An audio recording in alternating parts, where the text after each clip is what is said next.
Senior High School On-Air Academy. Unstoppable!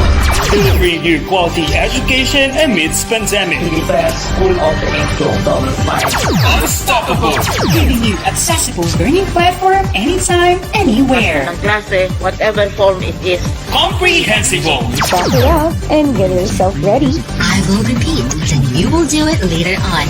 Accurate! That includes all living things. Today, we will be talking about rational functions. Simplify.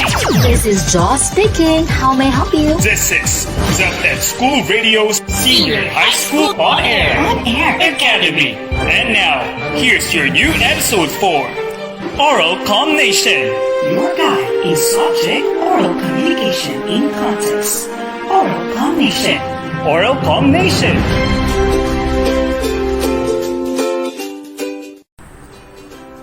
God's Day learners! This is Senior High School Academy's Oral Combination. I am Teacher Emma Luisa M. Fernando, your radio teacher for this episode. I hope you're full of enthusiasm for another learning journey today. So, how do you do? Did you prepare for today's lesson? Yay! That's a good jumpstart.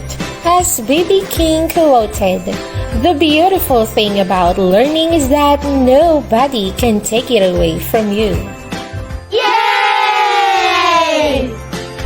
Let's see how keen you were in the previous lesson. Can you recall the main points taken? Correct! You studied the different communicative strategies that you can use in different situations. Can you mention them? Okay, these are nomination, restriction, turn-taking, topic control, topic shifting, repair, and termination. Wow! You recall them right! Why communication strategies are important? Correct!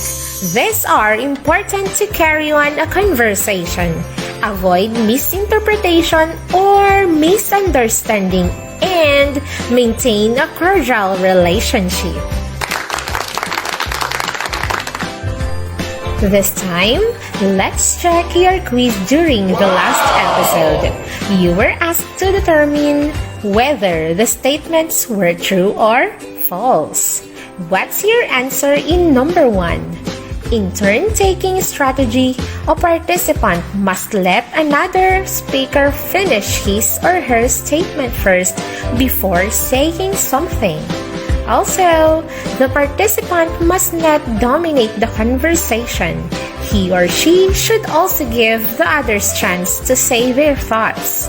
The answer is true. Number 2. During the election of officers for school organization, the one presiding the meeting should let the students present their complaints and grievances regarding the previous student officers. This is an example of topic control. The answer is false.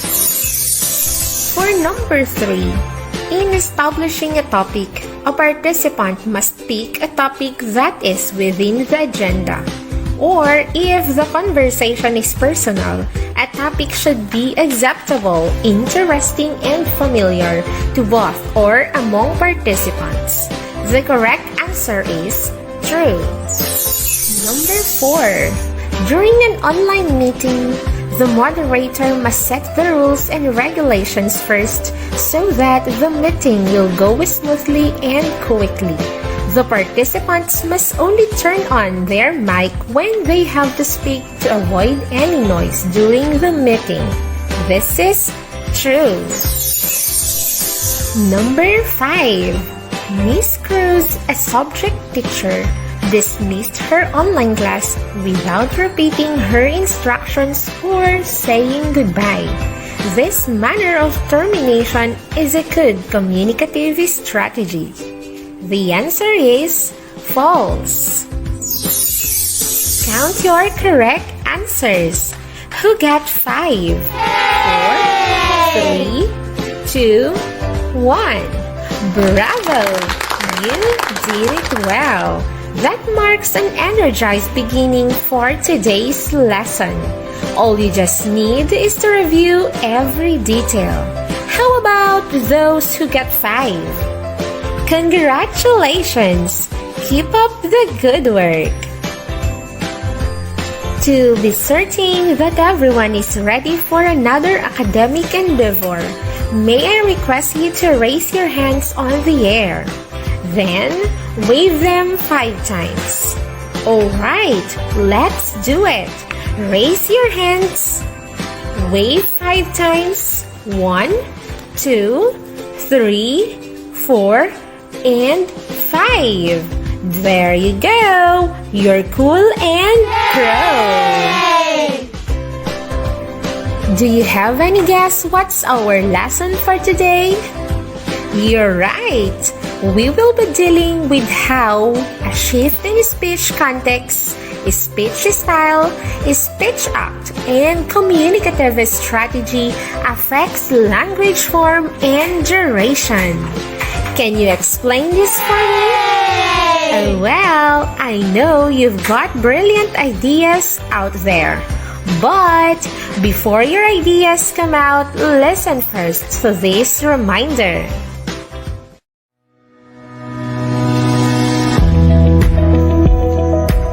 Good day, my friends! Have you heard about the WOW against COVID-19? Let me tell you. WOW is an acronym which stands for W, wash hands, O, observe physical distancing, and W, wear face mask and face shield.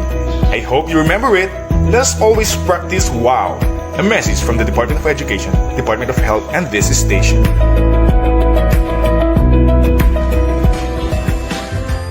Back here in Senior High School Academy Oral Combination for our lesson on how a shift in speech context, speech style, speech act, and communicative strategy affects language form and duration.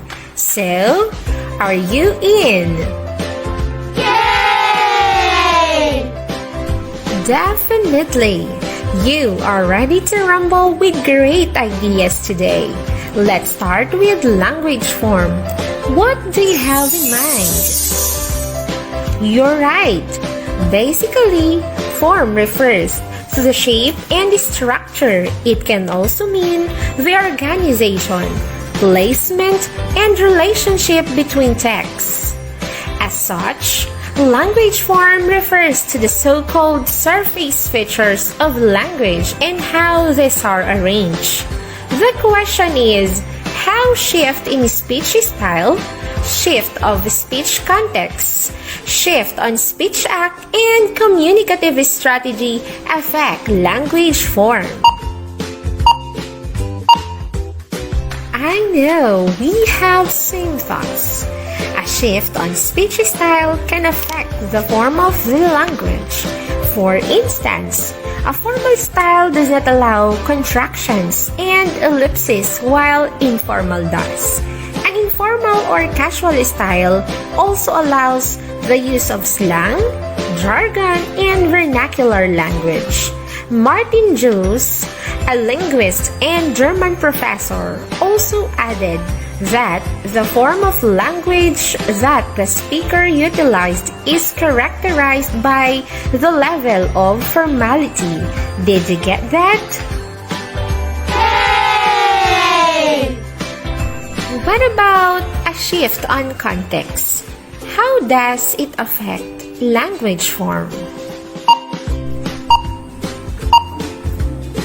Brilliant mind! Language forms say in an intrapersonal communication used most of first-person pronoun when people are talking to themselves about their feelings. The words and phrases tend to be personal since communication will just revolve among themselves. While in interpersonal, which is expressive in nature, can use variety of language to express what is on the mind in a loose and free discussion.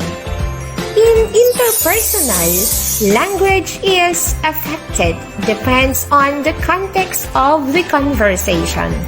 For example, speeches during graduation ceremony will be using formal words since it is an academic context, while a politician can be less formal when delivering his speech to the layman. Does that sound clear? Yay! Let's proceed to the next. A speech act is an utterance that serves a function in communication. We perform speech acts when we offer an apology, greeting, request, complaint, invitation, compliment, or refusal. A speech act might contain just one word, as in sorry, to perform an apology, or several words or sentences. I'm sorry, I forgot your birthday. I just let it slip my mind. How the speech act affects language form? Let's examine this request. Could you pass me the mashed potatoes, please? What about this compliment? Hey, I really like your dress. You look so beautiful. Isn't it that depending on the speech act, language form varies? It can be interrogative, declarative, imperative, or exclamatory, depending on the function it serves. Are you still with me? Aye, aye, Captain! I can't hear you! Aye, aye, Captain! Alright, let's also discuss how a shift on communicative strategy likewise affects the language form. An instance, nomination and turn-taking strategies can be presented through interrogative, while in the process of terminating the conversation ends in a plain statement. Also, communication strategies are used to overcome these problems in order to convey their intended meaning. This can be in form of paraphrasing, substitution, coining new words, switching to the first language, and asking for clarification. Are you still alright? Yay! Great! We'll explore now how a shift in speech context, speech style, speech act, and communicative strategy affects the duration of interaction. Do you have ideas in mind? Yay! Very good. So, let's define first the words duration and interaction. Duration refers to the length of time that something lasts. Interaction is a mutual or reciprocal action. Hence, duration of interaction is the length of time in each conversation. This can be affected when sudden change or shift on speech style, speech act, speech context, and communicative strategies will occur. The conversation may become shorter or longer. These are the points to remember. Are you ready? Yay! First, a shift on speech style. Example, consultative to casual can affect the duration of interaction. A consultative style, the listener's response is limited to short words to signify his understanding, but when it shifts to casual style, both the speakers and the listener ought to transmit information, which makes the conversation more interactive. Furthermore, a casual style is closely connected to social interaction, which results to a longer time of connection. That's from Pena and Anodine, 2016. A shift on speech context, we spend more time engaged in interpersonal communication than the other forms of communication. Communication is enhanced when the relationship exists over a long period of time. Active participants take longer interaction. Working through a problem in the privacy of your own mind is a form of intrapersonal communication. Interpersonal communication only involves own self. In intrapersonal communication, the information is always kept in a person's mind. However, in an interpersonal communication, the information flows from one person to another. A shift on speech act can also affect the duration of interaction. A person who is reflecting or intrapersonal can control the time. He or she can have as long as he or she wants, except if interrupted by factors like another person who talks and develop conversation or interpersonal. A shift on communicative strategy affects the duration of interaction. As such, a conversation that needs repair will make the interaction longer. On the other hand, a restricted conversation demands shorter time and a terminated conversation stops. Did you note them all? Yay! You are simply amazing! I guess you are ready to have your quiz. But before we proceed, let's have a short recap of what you have learned. Can you share? Brilliant!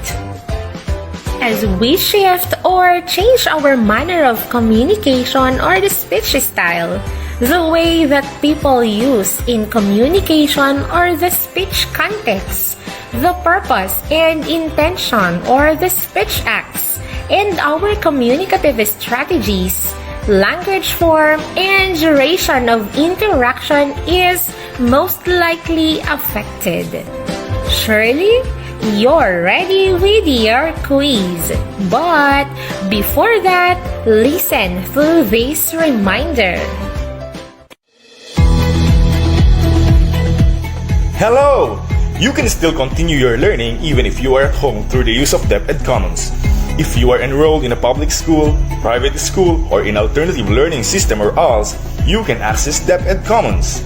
You can see and hear educational resources that you can download, print, and use. The DepEd Commons is an online platform designed by the Department of Education to ensure that education continues. This information is from the Department of Education. Let's have a readiness check. Before we'll proceed to our assessment, do you have with you your pens? Yay! Your extra pen as backup?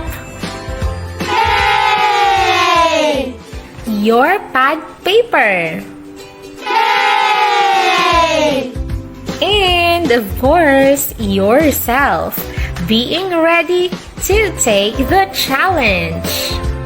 Yay! So, here's your quiz. Listen carefully as I read the following statements. Identify the applied shift reflected in each item. Write the letter of your choice in your answer sheet. Are you ready? Yay! Number 1. He is doing good, teacher. I am so proud about my child. Indeed, my child is very serious in her studies. Letter A, formal. Letter B, casual or informal. Letter C, consultative. And letter D, intimate. Number 2. Aren't you, my dear? Letter A, formal. Letter B, casual or informal. Letter C, consultative. And letter D, intimate. Number 3, I will pass my assessment if I'm going to study my modules. Brielle talking to himself. Letter A, intrapersonal. Letter B, interpersonal. Letter C, public. Letter D, dyad. Number 4, I am sorry for that teacher. Letter A, directive. Letter B, commissive. Letter C, expressive. Letter D, assertive. Call me if you need my help. Letter A, directive. Letter B, commissive. Letter C, expressive. Letter D, assertive.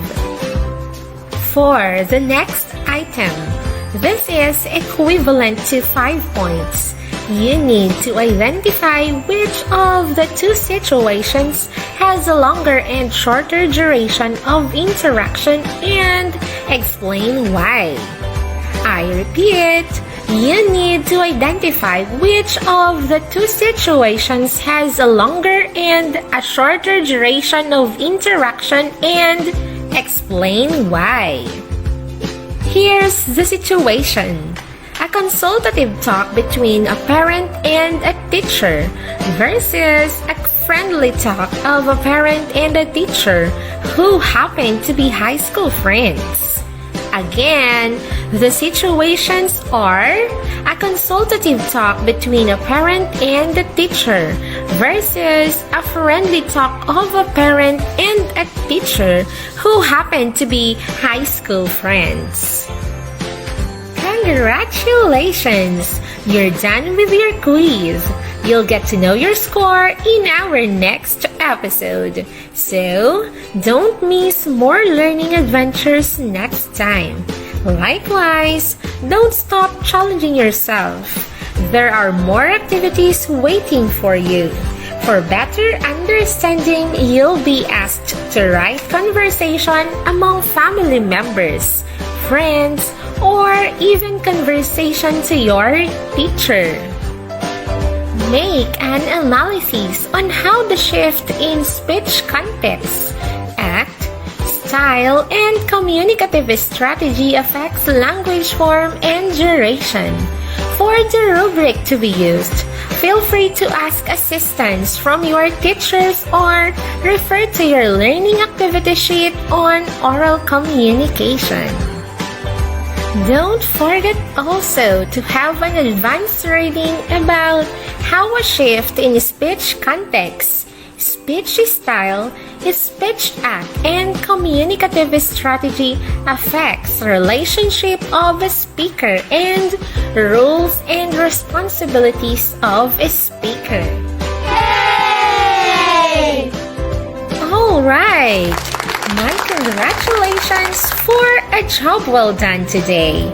On behalf of our script writer, Teacher Joy Ferrer Lopez, and the SDO Isabela RBI production team of Senior High School Academy Oral Comm Nation, this has been Teacher Emma Luisa M. Fernando, your radio teacher, leaving you the words, all is well when you study well. Stay tuned! Halina't matuto, gamit ang ating radyo. Pakinggan at unawain, aralin na ituturo. Patuloy ang edukasyon para sa ating henerasyon. Sa daan ng pagkatuto ay walang maiiwan. Kaya halina sa Radyo Eskwela.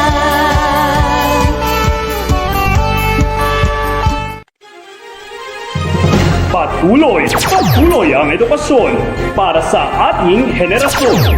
Sa daan ng pagkatuto ay walang may iwan. Kaya halina sa Radyo Eskwela.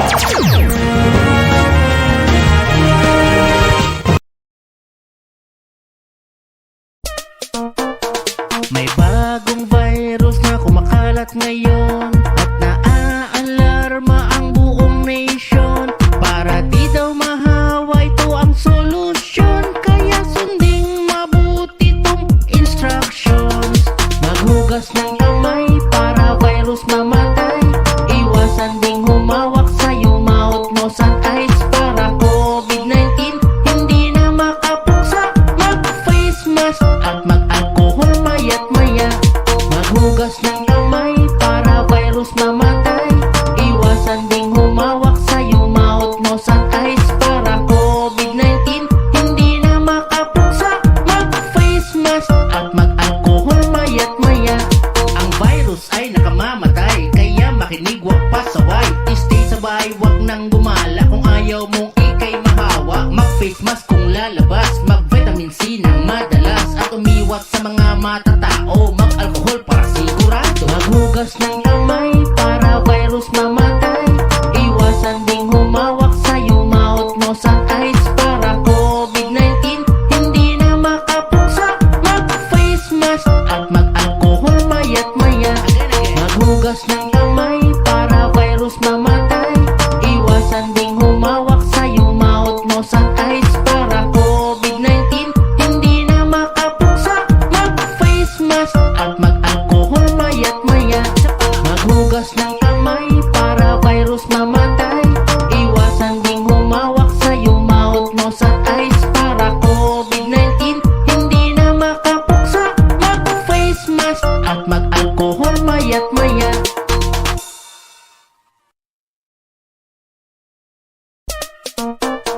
May bagong virus na kumakalat ngayon at naaalarma ang buong nation. Para di daw mahawa, ito ang solusyon. Kaya sunding mabuti tong instructions. Maghugas ng kamay. Hey! Why are you going out without a mask? You can be charged or taken by authorities. Oh, come on. Our municipality is still COVID-free. So don't be so alarmed because we are safe. You're right. We are still COVID-free, but don't you think that it's better if we follow the protocols before worst thing happen? Worse, don't you have trust on the ability of our local government? Don't worry too much. Hey, why are you not wearing your mask? And you, why did you remove it? Come with us and take the rightful punishment. We are sorry, officer. This won't happen again. Good thing you know your mistake. But still, you too should be sanctioned for your violation. A mask is a must. With one mistake, your life can be at stake. A friendly reminder from PNP, DepEd, and this station.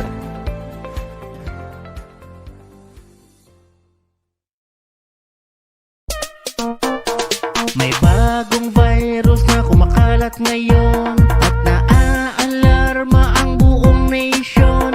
Para di daw mahawa, ito ang solusyon. Kaya sunding mabuti tong instructions. Maghugas ng kamay para virus mamatay. Iwasan ding humawak sa iyong mouth, nose at eyes para COVID-19 hindi na makapuksa. Mag-face mask at mag-alcohol maya't maya. Maghugas ng kamay para virus mamatay. Iwasan ding humawak sa iyong mouth, nose at eyes para COVID-19 hindi na makapuksa. Mag-face mask at mag-alcohol maya't maya. Ang virus ay nakamamatay, kaya makinig wag pasaway. Stay sa bahay, wag nang gumala. Kung ayaw mong ikay mahawa, mag-face mask kung lalabas. Mag-vitamin C ng madalas at umiwas sa mga matatao. Mag-alcohol para sigurado. Maghugas ng kamay para virus mamatay. Iwasan ding humawak sa iyong mouth, nose at eyes para COVID-19 hindi na makapuksa. Mag-face mask at mag-alcohol maya't maya. Maghugas ng kamay para virus mamatay. Iwasan ding humawak sa iyong mouth, nose at eyes para COVID-19 hindi na makapuksa. Mag-face mask at mag-alcohol maya't maya. Maghugas ng kamay para virus mamatay. Iwasan ding humawak sa iyong mouth, nose at eyes para COVID-19 hindi na makapuksa.